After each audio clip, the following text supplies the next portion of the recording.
pictures. This group has some of them. Yeah. They're an oddly trendy group of teams that I don't.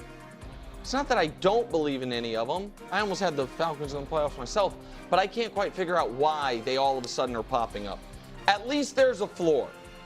And here's what I mean. I think Dak, if he's healthy, gives your team a floor.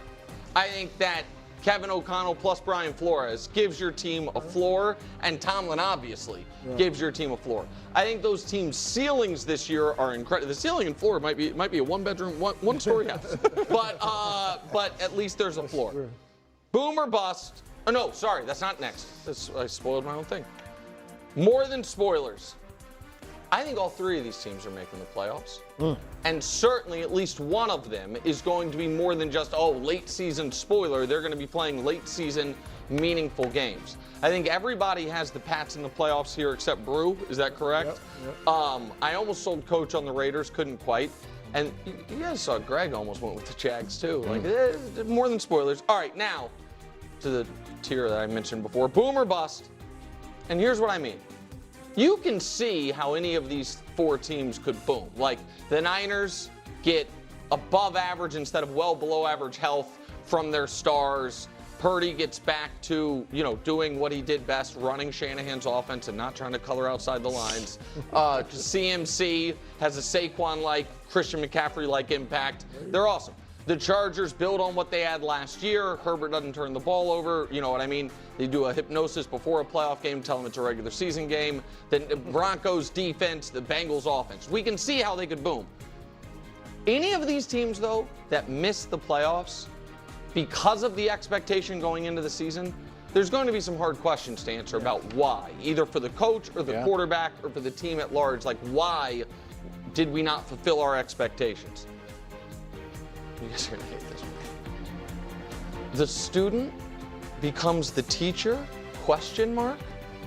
Oh, this is great. We all remember CJ putting his arm around Caleb and be like, let me teach you some things, young man.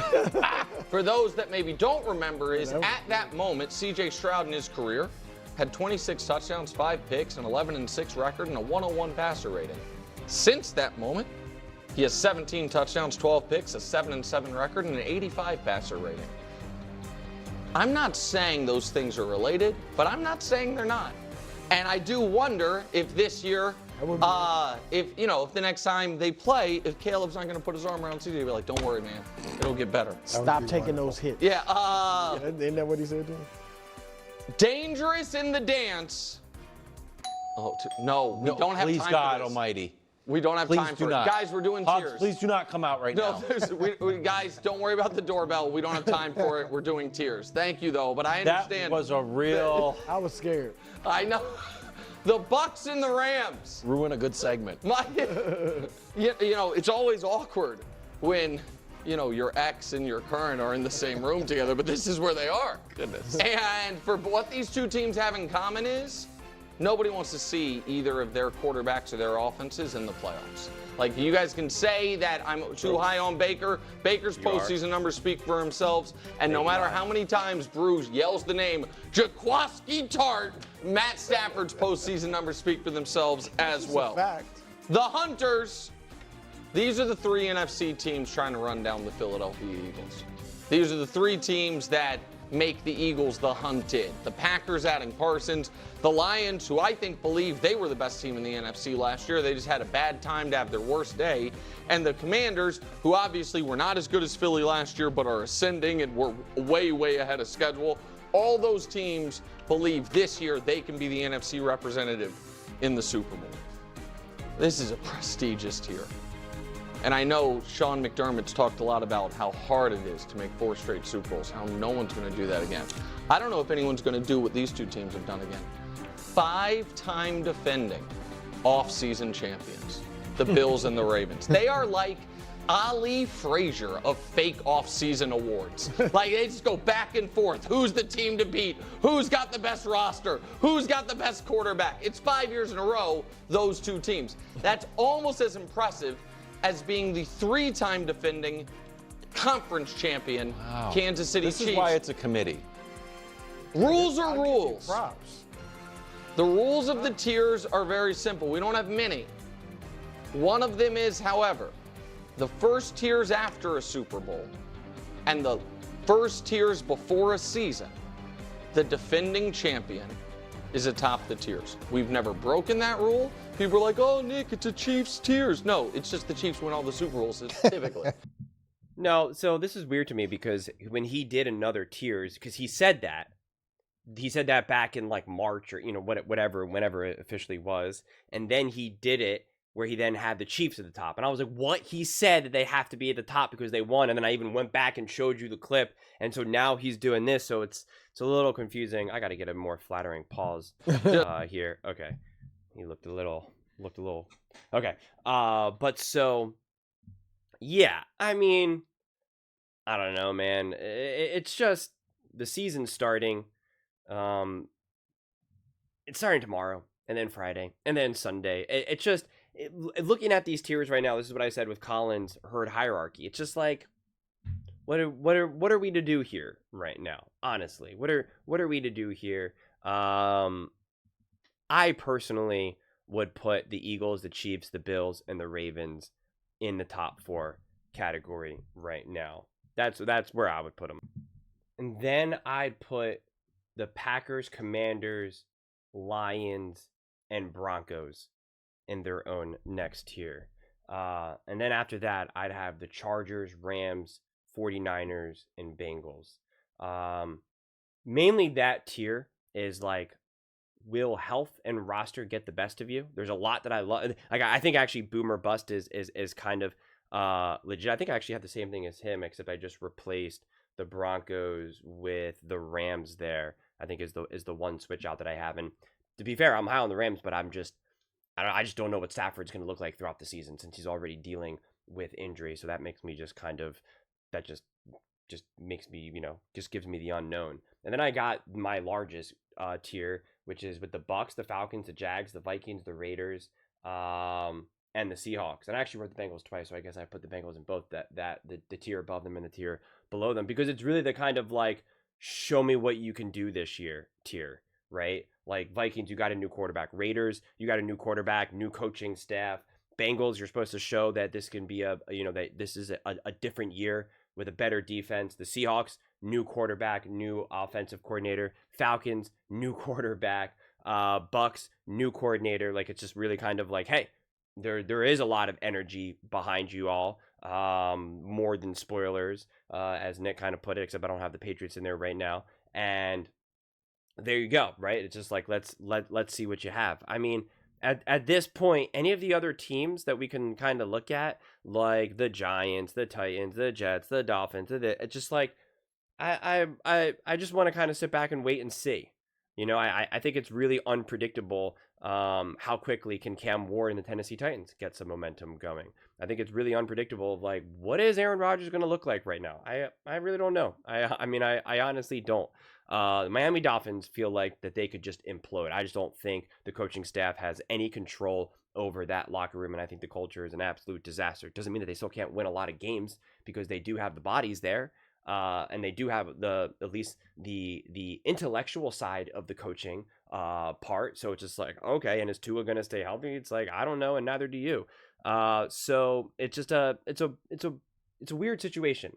Is there going to be a quarterback controversy with the New York Giants, right? Like, I see the New York Giants being a lot better. Of course, they're going to be a lot better this year than they were in years past. But like, I don't know right now, because they do have seemingly 2 starting quarterbacks, and I don't know if they're gonna remain firm in saying we're not gonna try to do anything crazy with Jackson Dart this year. We're just, no matter what happens, no matter how this season unfolds, we're just gonna have him sit for the full season. I think that's an unknown right now. And what's there really to say about teams like the Carolina Panthers right now, and the Saints starting Spencer Rattler, and the Colts with Daniel Jones? I mean, like, what's there to say? But I mean, listen, at the end of the day, I don't think. Oh, did I say the Bears? I'd put the Bears also in that same category that I put them with the Bucks, the Falcons, the Jags, the Vikings, and the Raiders.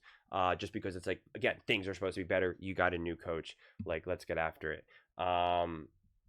I think I got everyone. I might have missed a team or two. I'm trying to kind of do this quickly because I'm a little bit late to this segment. Unfortunately, I got lost recording a 30-minute clip about the Patrick Mahomes discussion about him going in the greatest situation a quarterback has ever gone to, which is funny because that has been something that I had been saying for a pretty long time now. Now it seems like people are catching up and starting to agree. Some say that I'm a trendsetter. Some say, I don't know. We'll see.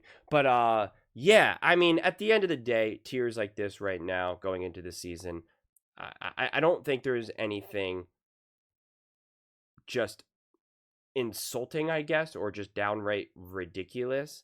I just wouldn't put the teams stacked like this, how they are in terms of how it makes it look like, for instance, like a team like the Broncos, how far down they are, or the Minnesota Vikings, how far down they are. Like, that's why I got significantly more teams in each tier.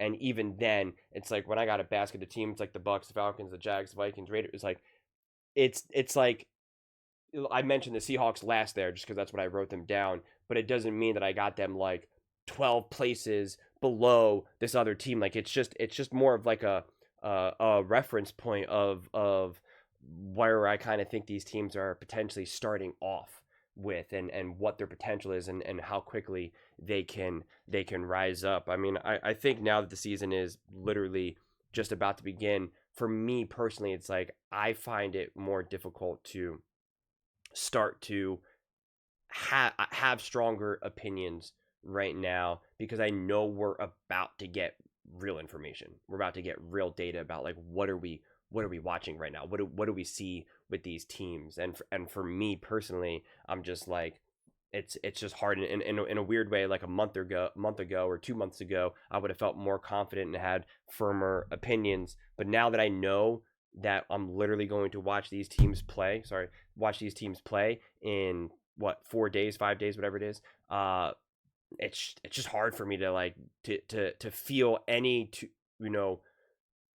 have any sense of courage of convictions of where to exactly put some of these teams. So I'm definitely more in like a wait and see situation right now more than anything. But honestly, when I look at a tiers like this, I just see a lot of teams that I have a lot of belief in, right? Like I do believe in the Eagles, I do believe in the Chiefs, the Bills, the Ravens, the Packers, the Commanders, right? Like the Broncos, the Chargers, like the Bengals. But then I do see a lot of teams where I'm just like, kind of boomer bust, not in the traditional sense when we talk about boomer bust, but like I do see a team like the 49ers. I do think that they could be great or not so great. I do think that the Bengals could be awesome and a top team in the NFL or not so much, just a repeat of last year, right? Like I do see that. I do see that with the Vikings. Can JJ McCarthy hit the ground running? Yes or no? Cleveland, definitely not the Cleveland Browns. The Chicago Bears, right? Like I have a lot of these teams where it does feel like, man,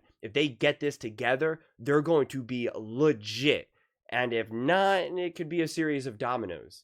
I would say outside of the teams that I believe have been kind of tried and true, which are the top 4 teams right now, and even teams like the Packers, Commanders, and Lions, where I don't know, I don't have necessarily maybe as much confidence that they'll necessarily be great, but I don't have them in the category of, well, they're also this sense of like things could go wrong kind of easily. Like I don't have that sense, which is why I have them right in that second tier. But then you really do kind of hit a collection of teams where it's just like, yeah, I don't know about the Chargers right now with kind of already some injuries to the O-line and whatnot. And it's not like Justin Herbert has a ton to work with offensively. So, I need to see that. The Bengals, I need to see them prove that their defense is going to be competent.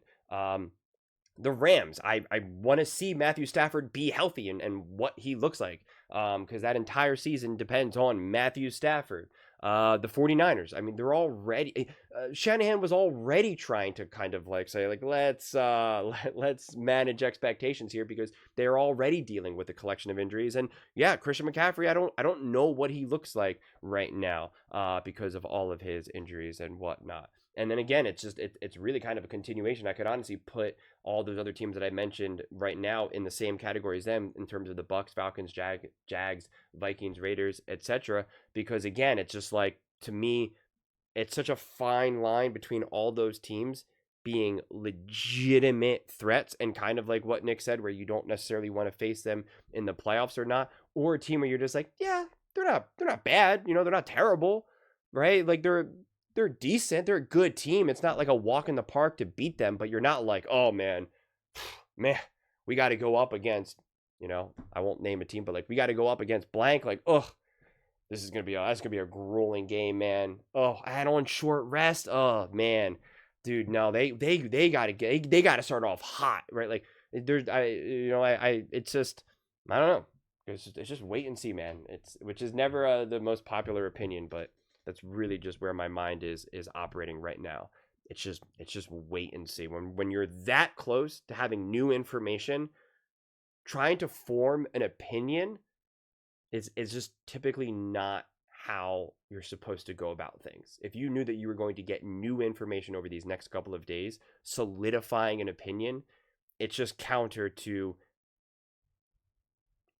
everything, you know, like it just is. So it's just, that's why it's like I struggle in this moment right now, because I'm just like, it's just not, I always tell you, my mind tries to work as logically as it possibly can. If I was having any conversation about something that was really important in my life and I was talking to my friend, I said, hey, you know, how do I feel about this? He would say, well, why don't you just wait a few days? You know, he's like, there's no point in trying to figure this out right now when you're going to get new information in a few days. And it's just like, yeah, logically that 100% makes sense.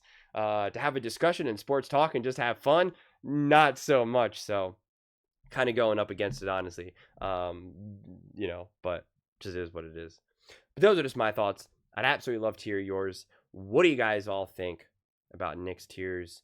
Having the Eagles at top, Kansas City Chiefs right below, and you can see the rest. Let me know in the comments below. I read every single comment, so whether you agree with me or disagree with me, either way, let's get in some discussions, let's get in some fights, but ultimately, let's just have some fun.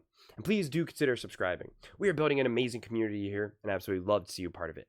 I want to build something that we all genuinely feel connected to, something that we're really excited to be part of. I think we're well on our way to doing it.